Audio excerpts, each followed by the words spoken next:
are now locked in and listening to The Issue. This guy is a franchise quarterback, and no, I don't want to hear any pushback on that. It feels like a top 10 roster to me. It feels like it can win a championship. This is The Issue. Yo, what's up? We are back. It is The Issue. It is Thursday, April 27th, also known as Draft Day for 2023. NFL Draft is tonight. It should be fantastic. I know I can't wait. We've been waiting. We've been talking about it for weeks upon weeks now, and it is finally here. It'll be a good one for every NFL fan out there. And it's going to be a fantastic show. Definitely NFL loaded because we have had a ton of news throughout this last week. Aaron Rodgers to the Jets officially. Yeah. And it's just packed. So the rundown for this show, we're going to start off like normal. Tim's rant with Zach Wilson and Will Levis. Then we're going to get into hits and misses to close out the first segment. In the second segment, we will have the AFC quarterback rankings kind of going through because it's interesting. I am pretty sure that the top 7 quarterbacks in the league all find themselves in the AFC. So we're going to talk about that. I mean, out of 10 in the entire league are 9 AFC quarterbacks. Is Jalen Hurts the only one you'd put? Jalen Hurts is the only one I would really, really think about. I think so. I think Jalen's the only top 10 guy there. Yeah. I don't know. To close the second segment, though, we will have the news, and then in the third segment, a discussion on Aaron Rodgers, on the trade. Who won the trade? I know some picks went back and forth as well. We will discuss all of that. But, guys, thanks for watching today. You can watch us on YouTube, Spotify, and Amazon Prime Video, as well as listening on Apple Podcasts, Google Podcasts, and Amazon Music. So however you got here, we appreciate it. And let's go. We got a good show. Yeah, as you mentioned, NFL draft tonight, obviously, it's like 7:30, 8 o'clock. Doesn't matter. I don't watch a ton. I feel like I watch more like coverage and streams, kind of, to stay a little more updated. I don't watch the actual broadcast just because I think it's cheesy. I think it's stupid. Everybody says the same thing about the same player. It's blah, blah, blah, blah, blah.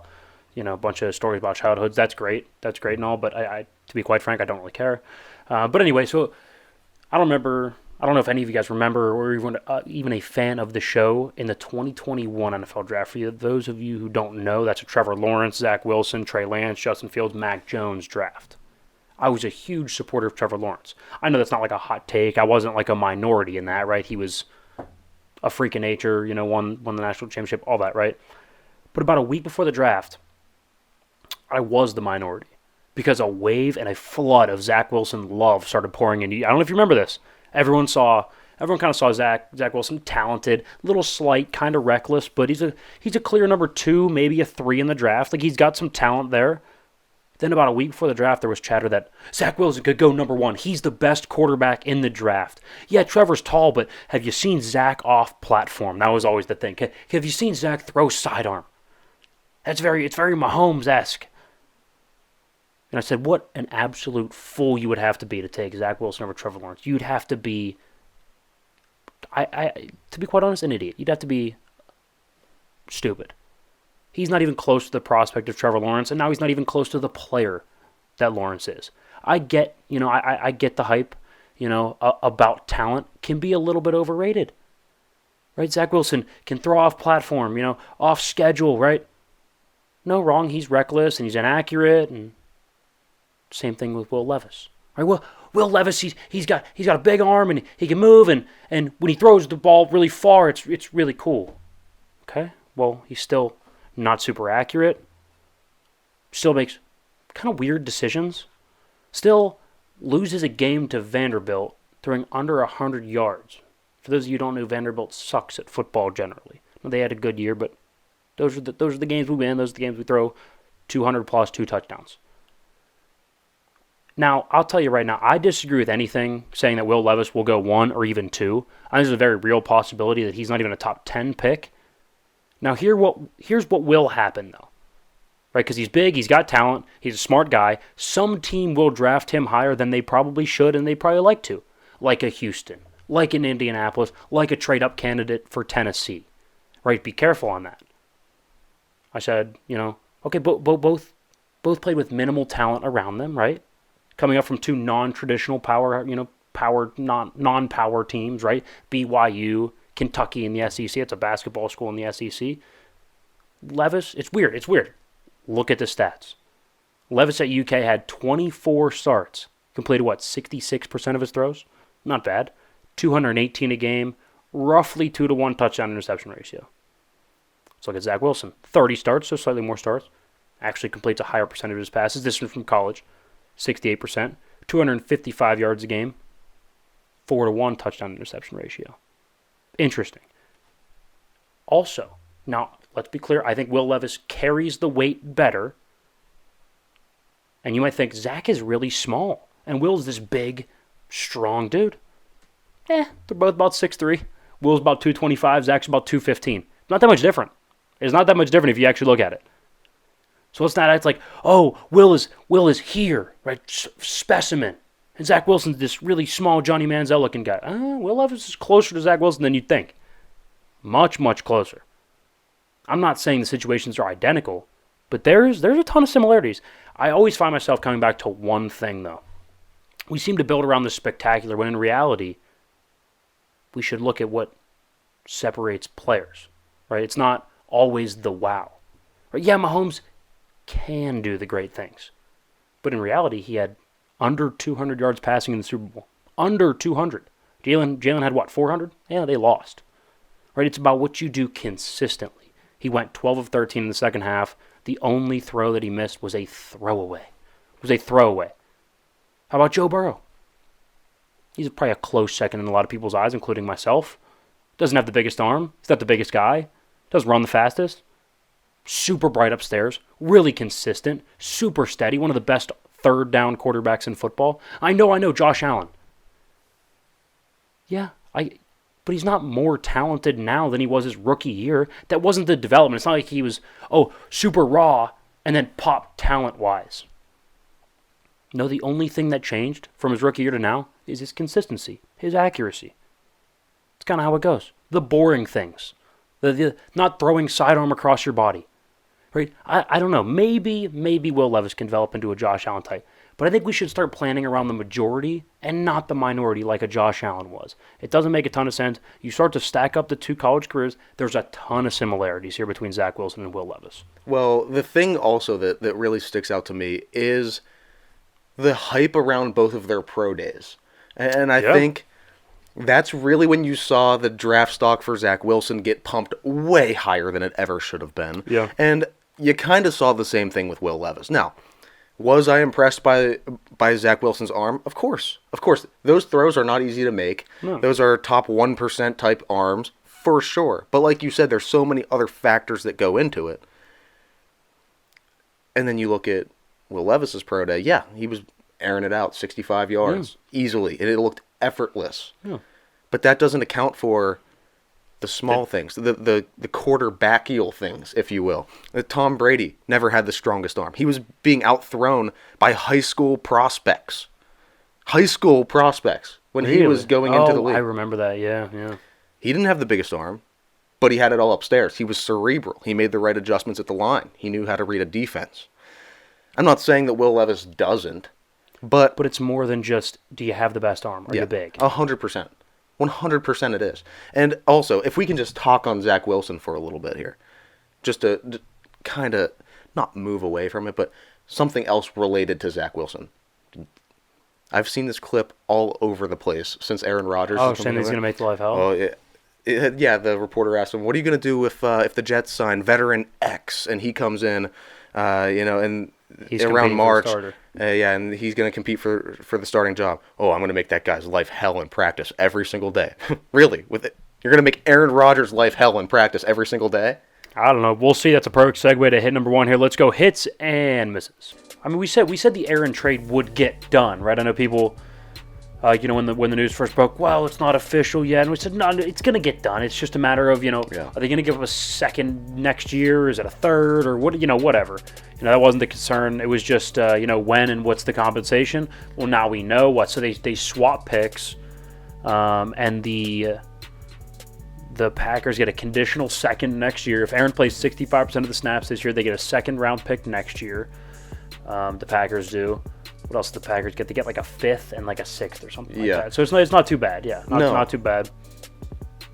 I'm interested to see what happens now, though. We're gonna talk more about it in the third segment. We'll kind of dive deep into the trade, how it looks for both sides. But again, we said the trade would get done. It finally gets done. Good. Let's move it along. I mean, my big thing is like, I was listening to a few people talk, and now they're saying it. Maybe watch out for Green Bay to go take a receiver in the first round or a tight end, because they never have while Aaron was there, and now almost like a little bit of a spite pick to get back at him.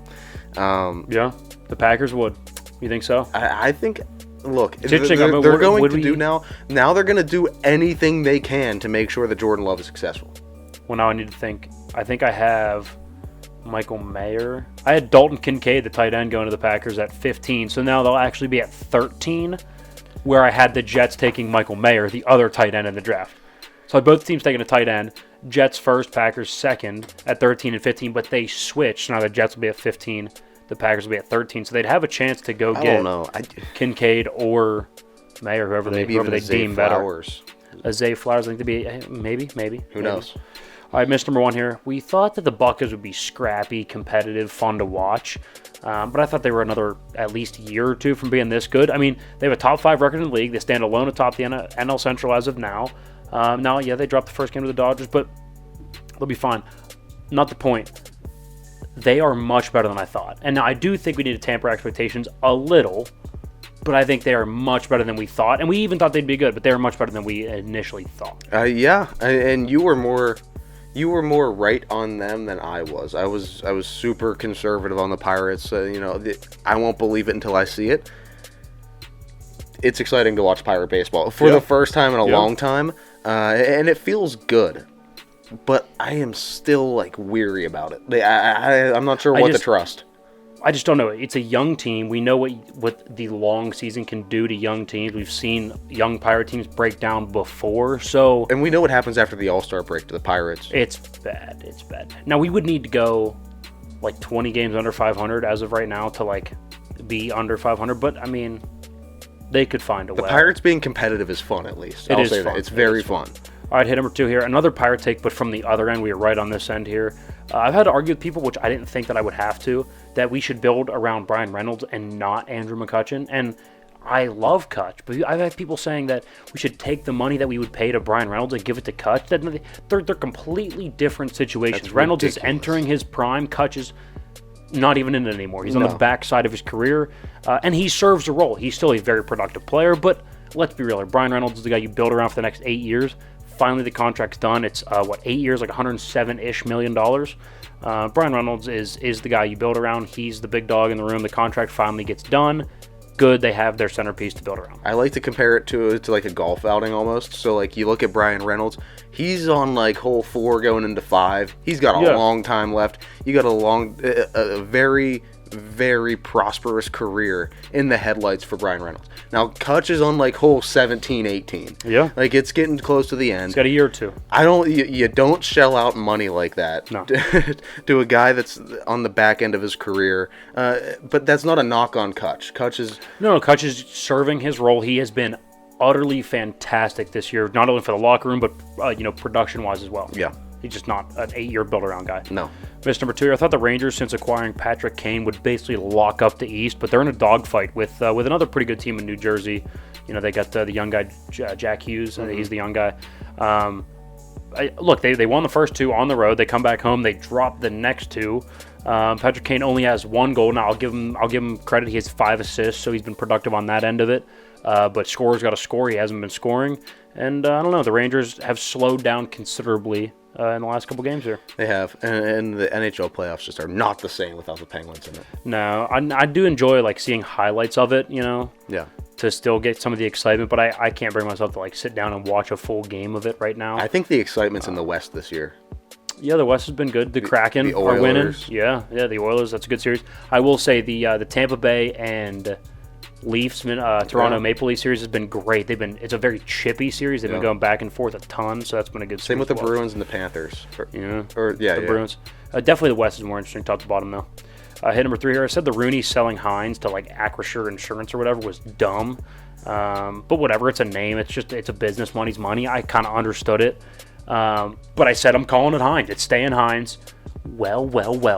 they put the freaking bottles right back up on that stadium in their rightful spots above the video board there in the open end of the stadium. Smart move. I'm guessing they worked out some sort of partnership with Heinz to keep the bottles there and keep, the name of Heinz somewhere around the stadium, you know. So what it was Heinz now signed the deal to keep the Heinz red zone. Okay, so there you they're go. keeping the Heinz red zone. Keeping the ketchup bottles. Which is good. 100%. Which is good. I feel the world is right again. So to me, it's Heinz Field. It's Heinz Field. It's Heinz Field. It's Heinz Field. It's been Heinz Field. It's always gonna be Heinz Field. Yeah, that's a given. All right, miss number 3 here. I think after the draft of 2020, 2021, like I was talking about earlier, that Trevor Lawrence would be the best. Zach Wilson is my bust call. And then other than that, I think Trey Lance, Justin Fields, Mac Jones, wherever they end up is going to mostly decide, how their career goes. So I thought Trey Lance to the Niners was going to be successful. That didn't work out. They're probably going to move off him for Brock Purdy. He is, I think, being pretty openly shopped right now. I don't know what he'd be worth, maybe a 5th or a 6th. I can't see a team giving higher than a 5th, maybe a 4th. I just don't see that. A 4th would be a stretch. A stretch for me.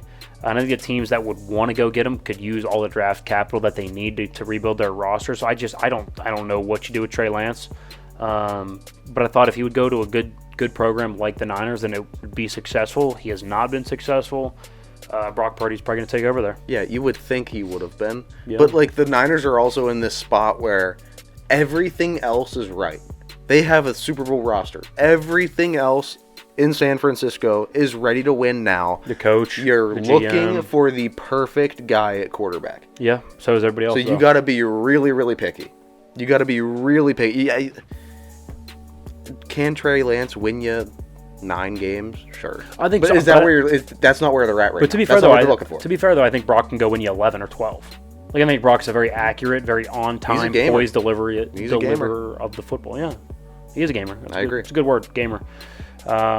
We're gaming. We're moving. We're rocking. Don't go anywhere. Second segment, we got top 10 AFC quarterbacks for you. It's going to be shocking to see how many good quarterbacks are now in the AFC after the Aaron Rodgers move, so don't go anywhere. All right, here we go. Segment number 2 on a Thursday. NFL draft tonight. I'll be watching. I know you guys will probably be watching as well. Excited to see my boy Bryce Young go number 1 overall. From there, it's a total freaking roll of the dice. Nobody knows. But one thing we do know, Aaron Rodgers is going to be a Jet. That news broke, what was that, on Monday? Late Monday? That was late on Monday. Late on Monday. Well, not super late, like evening time. Probably around 6 p.m. Eastern Standard Time, I would say. About supper time, if you will. I hate that word. So if you're Who calls it supper? I want to talk. Old people. Old people call it supper. Supper. No, it's dinner. It's dinner. It is dinner. Yeah. Nobody calls it supper. Anyway. So I'm sitting there and I'm thinking, I'm looking at the top 10 quarterbacks in the league, right? You get to about 5 or 6, and you're like, okay, that makes sense, right? We're talking whole league here. Jalen Hurts in there. Jalen's probably 6, and you're like, okay, all right, we got the 6. Bit of a drop-off, but then you start going from there, and you're like, are the rest of them AFC guys? Like, there might be 2 to 3 NFC guys in the entire top 10. You could make an argument that 9 of 10 of the top 10 quarterbacks are AFC guys, and I'm sitting there, I'm like, I for shits and gigs, let's do it. Let's see who the top 10 quarterbacks in just the AFC are. Because we did NFC, about 2 weeks ago? 2 weeks ago, yep. So now that Aaron is officially a Jet, let's do the top 10 AFC quarterbacks. For those of you who are new here, we start at 10 and go to 1 on our list. So number 10, by the way, this is going into this upcoming year, so you got to look at O-line, coaching staff. Now the draft hasn't happened, but we'll look at kind of the direction of the franchise going into this football season. So number 10, let's go Deshaun Watson. So first of all, he gets a full offseason, a real legit offseason with the team. He didn't get that last year. Amari Cooper is the second year in the system. He's a bona fide, legit number 1. Great route runner. Is going to be open more times than he's not. So he's a great, dependable number 1. So Deshaun, another year in the system. Amari, another year in the system. Let's not forget about the running game to take the pressure off, The running game too. is really, really nice. And we do like Kenny Pickett, and we think he's going to be pretty decent. But the defense doesn't have to be like shaking in their boots for Kenny. And who knows with Lamar, and as of late, he's been a little injury prone. So who knows? The future of the Browns isn't super bleak for this year. Should be a lot better. Yeah. Deshaun at 10. Number 9, Russell Wilson. There's no way he could be worse than he was. We hope not. There's just no way. Look, you don't go from like 105, 108, 107, 106 pass rating in 4 consecutive years to going to what, 70 or 80, right? There's a reason for it. Nathaniel Hackett was not a good coach. They had cluster injuries. They had the running back injuries, offensive line injuries, wide receiver injuries. So he had nothing to work with. Awful coaching. Now we get Sean Payton, who gets a full draft. They're going to be significantly better. So Russell at 9 to me. Like, I think he's going to take a step forward. I think he'll return closer to MVP form. Pass rating mid to high 90s. He'll throw up 28 touchdowns, 10 picks, and be a lot better. They'll probably be a playoff team. I agree with that. And the main argument against Russ is going to be his age, I think. Yeah, that's fair. I just don't think he's washed. I don't think you're that productive, have one little hand injury, and jump off the face of the earth. That just doesn't happen. Yeah, I definitely think he's going to be better. And in an AFC, it is crazy. It is crazy to think that a guy with the history of Russell Wilson, with the skill and talent that we know he has, is a number 9 guy in the conference. If that doesn't say how strong the AFC is and how loaded they are with quarterbacks, I don't know what else does. I agree. 7 and 8 we're going to do together because to me they're interchangeable. But so we're going to go Tua at 8, Lamar at 7. So for me, they both have injury problems, which that's the main problem because when they're both healthy, they're both wildly productive. Their teams win a lot. I would have Lamar slightly higher because I think he's more dynamic with his legs, which is where the game is heading. I think he's not a thicker athlete, but he's a more dynamic athlete. He's a taller athlete, which I prefer in my quarterbacks. Tua is a little bit smaller, a little bit more slight. To me, and the thing, Lamar has had like ankles and knees, which aren't ideal. But like one more concussion, like you have to seriously consider, is Tua going to retire? It's going to be like maybe an Andrew Luck situation, right? And so Lamar, it's like he could have another injury. Would I love it? No. Would he still come back and for the next 12 games be a top 10 quarterback? Yeah, he would. Yeah. So Lamar to me is slightly higher plus the MVP. So Lamar at 7, Tua at 8. Again, both with injury concerns. I could hear the argument for them to be reversed as well. Yeah. Number 6 here for me though is Aaron Rodgers, and I'm not even a huge fan of Aaron, but let's not like mince words here. He's one of the most talented quarterbacks in the game. Still is one of the most accurate, most clever with the football, and he's been in the league like 18 years now, so he's seen everything. He's really good at the line of scrimmage, and he hopefully takes it a full offseason with young receivers. If he takes it and utilizes it, that can be a dangerous football team. The schedule is a little bit.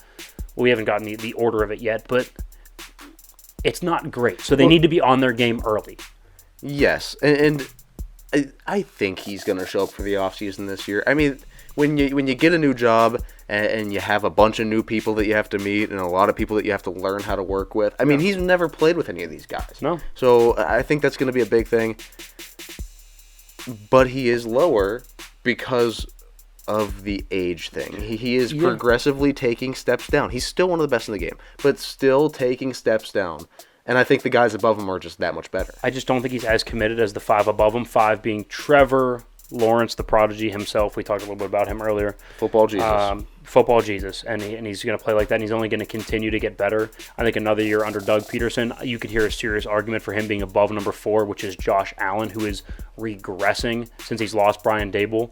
Trevor Lawrence is getting better coaching, while increasingly it seems like Josh Allen's getting worse coaching. It matters. Don't kid yourself. And Trevor Lawrence is still young, so they can still surround him with more talent. Outside of Diggs, I don't trust many pieces in Buffalo, so it's kind of the Josh Allen show.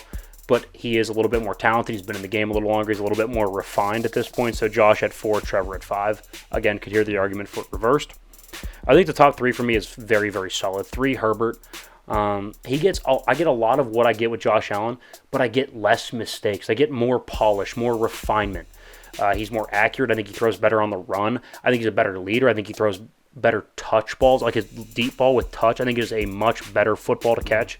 Like I said, I don't get a ton of the turnovers. And yeah, it's great that Josh Allen runs. I don't need my quarterback running 18 times a game between the tackles. I just don't. And Herbert doesn't give me that. But he gives me enough outside the pocket, extending a play where I'm happy with his mobility where it's at. And I'll take the bonuses in the throwing. No, I like that too. Like you said, with Josh Allen, lowering your shoulder into running or into linebackers it's not the. We don't need it. It is not the recipe for like a long sustained career in the league. Yeah, I agree. Number 2 here, Joe Burrow. For me, I think he's the most poised, most accurate, best on third down, and most efficient quarterback in the game. I think outside of being a little bit more dynamic off schedule, I think he would be number one. I think he does everything on schedule better than Patrick Mahomes. I think Mahomes is still the same steady, accurate quarterback off schedule as he is on schedule, which makes him number one on this list. I think Burrow is really closer than a lot of people want to admit. I just think he needs to break through that, the Super Bowl barrier. Once he gets Super Bowl, you're going to hear legitimate arguments for him being number one. But I think Mahomes right now has set himself apart because of what he can do, athletically and more dynamically outside of the pocket. And he really is leading the league. Like Mahomes. Yeah. He is the face. He's easily the face. Yeah, for sure. But like you said, I mean, I haven't seen anybody play with the swagger that Joe Burrow plays with, though. No, Joe Burrow is very confident, very, very calm, cool, collected. He's the 3 C's. You could add 4. Confident, calm, cool, collected. Yeah. The 4 C's, Joe Burrow. The 4 C's of Joe Burrow. I like that. That's good. Yep. That is good. So there's our top 10. Deshaun, Russell, Tua, Lamar, Aaron, Trevor Lawrence, Josh Allen, Justin Herbert, Joe Burrow, and Patrick Mahomes at 1 for the AFC. Again, where would you slot in Jalen Hurts? I'd probably throw him at 6. Move everybody down a slot. I could hear an argument for like a Kirk Cousins, or if Stafford's healthy, them sliding in at the bottom. But I think about at least 7 AFC quarterbacks are on this list for sure. Yeah, I think so. I mean, it's you rarely ever see it, especially in a league like the NFL. You don't really get it too slanted towards one side. Yeah, you don't usually. But I mean, the AFC is incredible. So you have to have a great quarterback to win there. You're not going to skate by with anybody less. Yeah, couldn't agree more. Guys, let's get into some sports news here. All right, story number 1 here. We don't talk a ton of NBA, but Trae Young hits the game winner in Game 5 to remain alive in the Eastern Conference playoffs, first round. They were in Boston, in the Garden, the TD Garden. Boston's a significantly better team. Trae Young and the Hawks are definitely outmatched. But hey, they're giving them a fight. They're down 3-2 going into, I want to say the game is tonight in Atlanta. Game 6, they win that. You never know what can happen into Game 7. Game 7s get dicey. I will say, for all Trae Young's flaws, he always shows up in the playoffs, so good for them. Pretty sweet game winner. Little cross tween, hezzy, pull up. I don't even know if all those words made sense. So I'm trying to think. So it was right. Tween, pull up. So it was just a tween pull up. Okay. No hezzy. No hezzy. Okay. No hezzy. Just a little tweener. Pull up. Definitely like at least 4 or 5 feet behind the 3-point line. It was kind of sweet. Okay, I was gonna say I'm not a big basketball guy, but any playoff, especially when it's been a 7 game set. Yeah. I'd love to see it. It's been a really entertaining playoffs, and like you said, I don't watch a ton of basketball either. But around playoff time, I will sit down and I'll watch an NBA game, because here's the thing I love about the NBA or basketball in general is like that last 5 minutes, right? That feeling of we got to go like now. The urgency. The entire game is like that for the NBA, so I can actually watch an NBA playoff game and be happy with the product. On a Tuesday night with Sacramento and Portland, I just don't care. There's just no care, it just doesn't matter. So it's a lot like the MLB in that sense, especially in the regular season. It just gets drawn out. Yeah, that's fair. I think you could argue me into like 70 games for the NBA as opposed to 82. Yeah, it would help. It would. Just like baseball, there are 162 games. 162. If they put it at 100, we don't need the extra 62. It's stupid. It's dumb.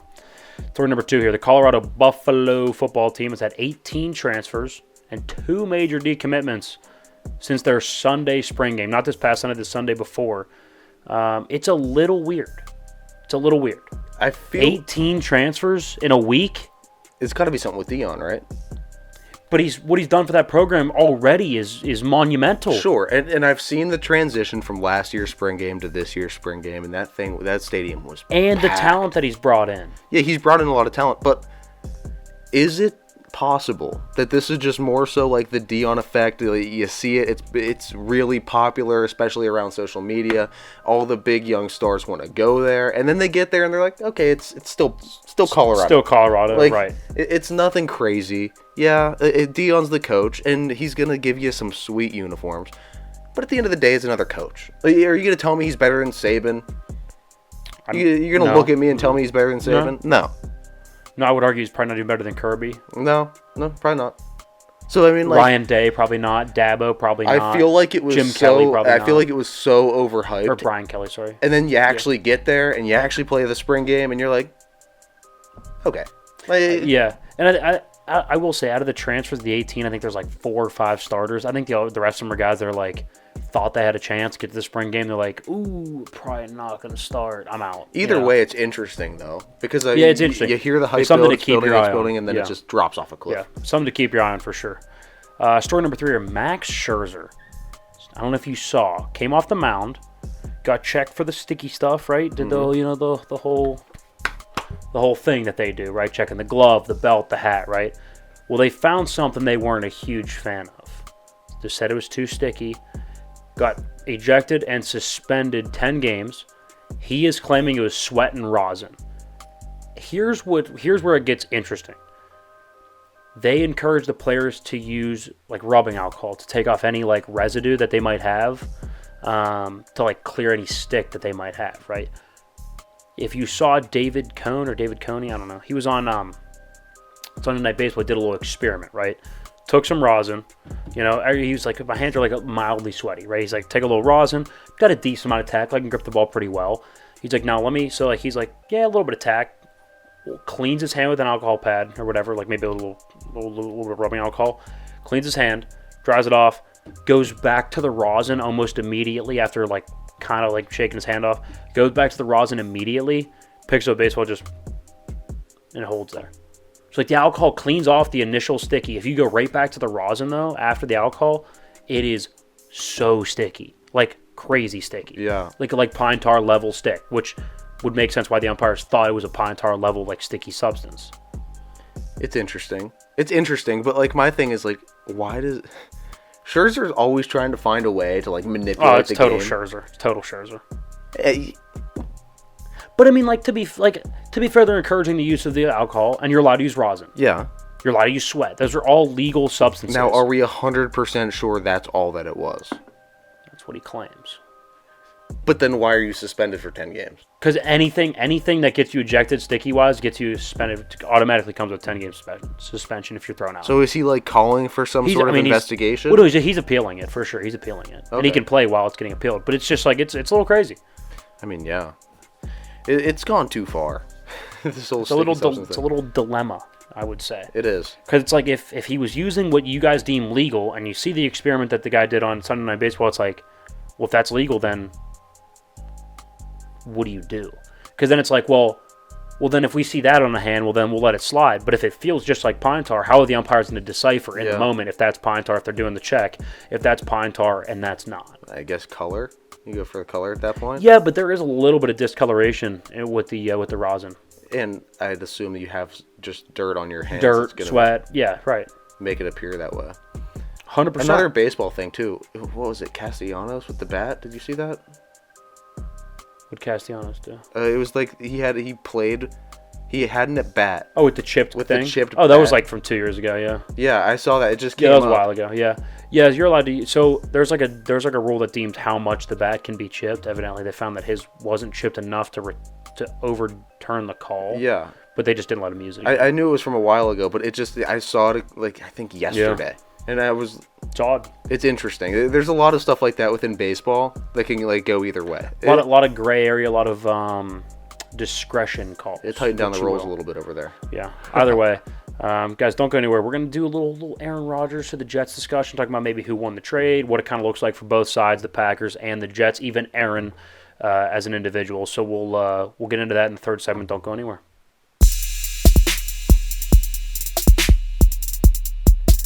Let's go. Third segment on Thursday, April 27th. We got Aaron Rodgers to discuss. Big trade. He goes to New York, going to the Jets. So we're going to talk about that in this segment. But if you haven't checked it out yet, go to theissuesports.com. Sign up for the newsletter. It's right there on the homepage. All you got to do is put your email in, click sign up, and then go ahead to your inbox and accept your registration for the newsletter, and you will receive the newsletter every Wednesday. Fantastic. Our mock draft came out in there. and a lot of other good stories, what to expect on the show a day before the show actually comes out.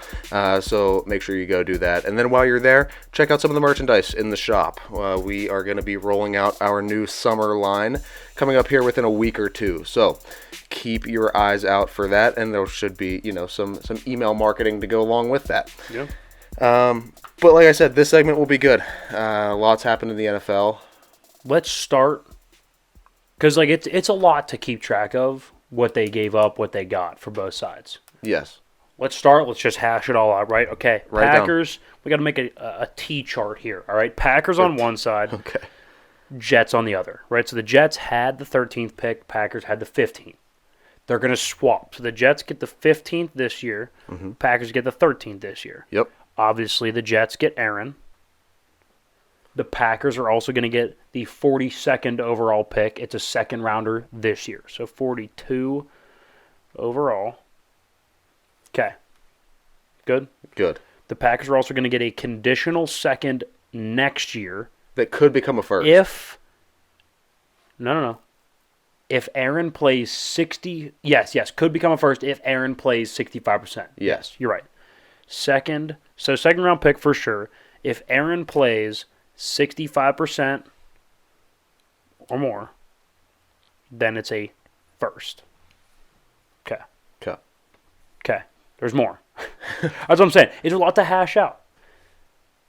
The Packers are also going to get a 6th round pick this year. That's 207 overall. Okay? The Jets are going to get a 5th round pick. That's going to be 170th overall. So there's a lot of picks being exchanged here. A lot of them. Okay, I think we got it all covered. Okay, let's recap. The teams are going to switch first-round picks this year. So the Jets will get 15. The Packers will move up to 13. The Packers will also get the 42nd overall, the Jets' second-round pick this year. They will get the 207th overall this year. And next year, they will at least get a second. If Aaron plays 65% or more of the snaps, the Packers will get a first. That's pretty big. That's a big thing. The Jets will get, like I said, the 15th. They'll get Aaron, and then they'll get the 170th overall. So what? They got 2 firsts. Well, they didn't even really get a first. They swapped. Right.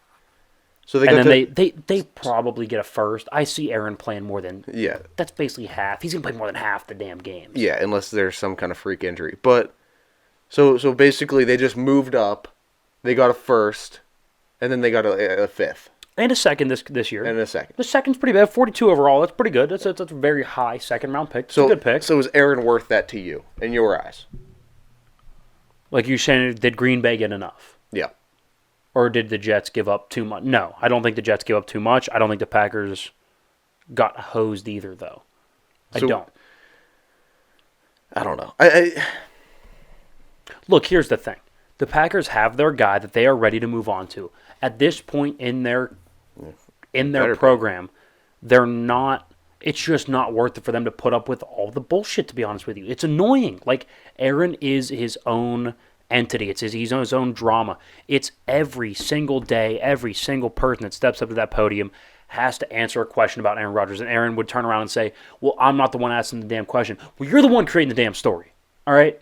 Like, I know that the reporter's the one asking the question, and you don't force them to ask any question, but he knows damn well that he's the one that decided to go take ayahuasca in the dark, and that's why the question's getting asked in the first place, right? So it's like, not coming in the offseason, right? So it's just not worth it for the Packers.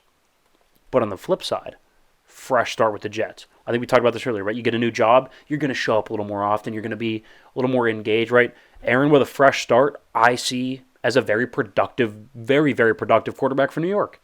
I'm talking 27, 28 touchdowns, 7-8 picks, pass rating in the high 90s, low 100s, like a top 5 season this year. I think so too. I think he's got a fire under his ass. I think so too. But now here's what you have to look at. Even if he does have the fire under his ass, even if he does show up for the offseason, even if he does put every single ounce of energy that he could possibly put into learning the new schemes and connecting with the new receivers and just the team in general. Dude, you're in the AFC now. You couldn't win playoff games in the NFC. You are now surrounded by so much more talent. And I'm not 100% sure. What do we have him at 6? Okay, what do we have him at 6 in the AFC? This is actually crazy. So I'm clicked on. Yeah, we have him at 6 in the AFC, by the way. I clicked on an Aaron Rodgers story here.